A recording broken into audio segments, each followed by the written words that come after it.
Depuis quelques années, le parc naturel régional du Haut-Jura est à l'œuvre pour redonner un fonctionnement plus naturel aux rivières du territoire, pour restaurer leur continuité écologique. Mais comment sont menés ces travaux de restauration ? Découvrons ici comment on a redonné sa pente naturelle à un tronçon de la rivière Gros d'Ar.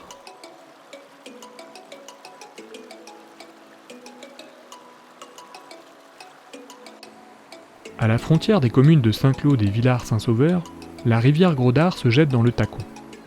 À une dizaine de mètres en amont de la confluence, un seuil de béton, protégeant le passage d'une conduite d'eau usée, entrave le lit du Gros d'Ar. En amont de ce seuil, le Gros d'Ar est dans un bon état de conservation et présente les caractéristiques nécessaires pour abriter de jolis peuplements de truites fariées. Cependant, des études ont démontré que ce seuil, et deux autres plus en amont, avaient un impact sur le déplacement des poissons et un effet négatif sur la qualité piscicole de la zone amont.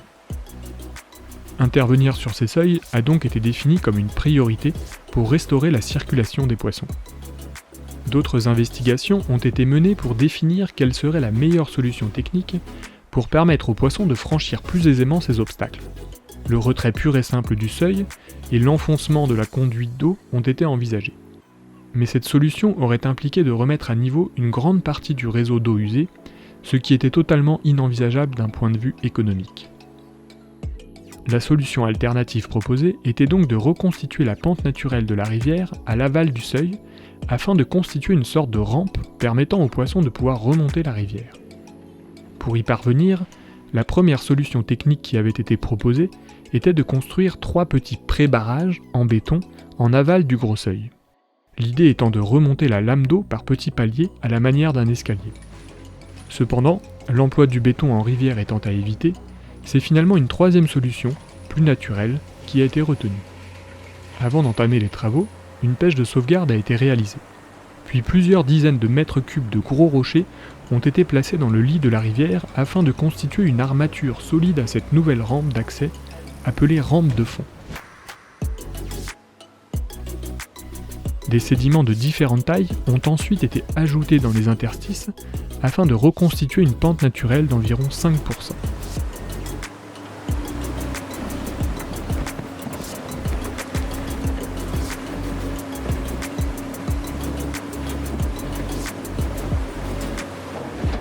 Juste en amont du seuil, des blocs ont été ajoutés en rive droite pour concentrer les écoulements vers la rive gauche et ainsi augmenter la hauteur de la lame d'eau sur la partie gauche du seuil.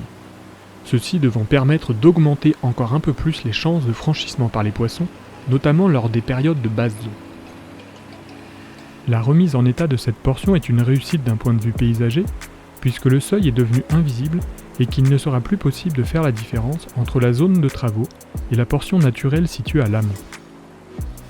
Après ces travaux, il est prévu de mener des interventions sur 2 autres seuils à proximité afin de rétablir la circulation piscicole sur un linéaire total de 1,4 km. Enfin, à l'issue de tous ces chantiers, une étude de marquage et de suivi des déplacements des poissons sera menée pour définir en quelle mesure tous ces travaux ont permis de restaurer la circulation des poissons et la recolonisation de la zone amont de la rivière.